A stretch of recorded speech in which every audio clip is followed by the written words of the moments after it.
नमस्कार दोस्तों, अगर हम भारतीय स्कूलों के कानून की बात करें तो स्कूल में टाइम पर जाना, यूनिफॉर्म पहनकर जाना और होमवर्क पूरा करके जाना और कोई अन्य गलत काम ना करना, सिर्फ यही सिखाया जाता है।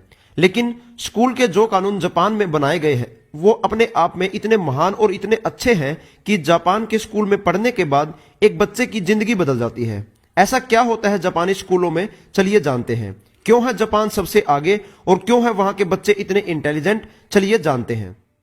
रिलेशनशिप के बारे में कानून। वैसे तो स्कूलों में जब रिलेशनशिप की बात आती है तो सभी जगह यह चीज पाबंदी के साथ ही की जाती है, लेकिन अगर भारतीय स्कूलों में एक लड़के या लड़की के रिलेशन के बारे में पता भी चल जाए तो कोई बड़ा इशू नहीं बनता।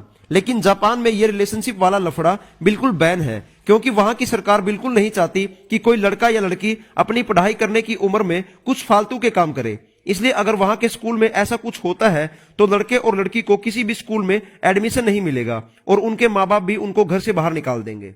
लंच। अगर स्कूल के लंच की बात की जाए तो वैसे सभी बच्चे अपना लंच अपने घर से साथ लेकर जाते हैं, लेकिन जापान के स्कूल में एक ही जगह सभी बच्चों को एक ही जैसा खाना मिलता है और सभी बच्चों को वही खाना खाना पड़ता है और कोई भी बच्चा खाना खाते हुए बात भी नहीं कर सकता। अगर ऐसा किसी के साथ हो जाए या कोई बच्चा ऐसा बात करता पकड़ा जाए तो उसका खाना छीन लिया जाता है। साफ सफाई।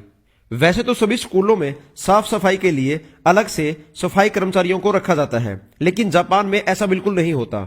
वहां बच्चों और टीचर को ही स्कूल टाइम से 1 घंटा पहले आना पड़ता है और पूरे स्कूल की सफाई करनी पड़ती है। यहां तक कि बच्चे टॉयलेट्स को भी साफ करते हैं और पूरी साफ सफाई के बाद ही क्लास शुरू की जाती है। इससे बच्चे साफ सफाई के बारे में अच्छे से सीख जाते हैं। आत्मरक्षा।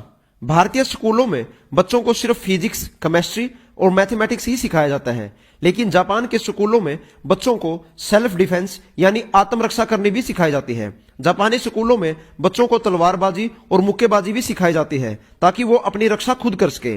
उनको फिजिकली और मेंटली बिल्कुल सही तरीके से तैयार किया जाता है। ग्रीटिंग्स या मिलना जुलना। ग्रीटिंग्स एक ऐसी चीज है जो हर स्कूल में सिखाई जाती है, लेकिन सभी स्कूलों में 3 चीज सिखाई जाती है: गुड मॉर्निंग, आफ्टरनून और गुड इवनिंग। लेकिन जापान में इन सबसे हटकर बच्चों को एक दूसरे के आगे झुककर ग्रीटिंग करना सिखाया जाता है। जब जापान में 2 लोग एक दूसरे को मिलते हैं तो वो एक दूसरे के सामने झुककर ग्रीटिंग करते हैं और यही उनका कल्चर सबको आकर्षित करता है।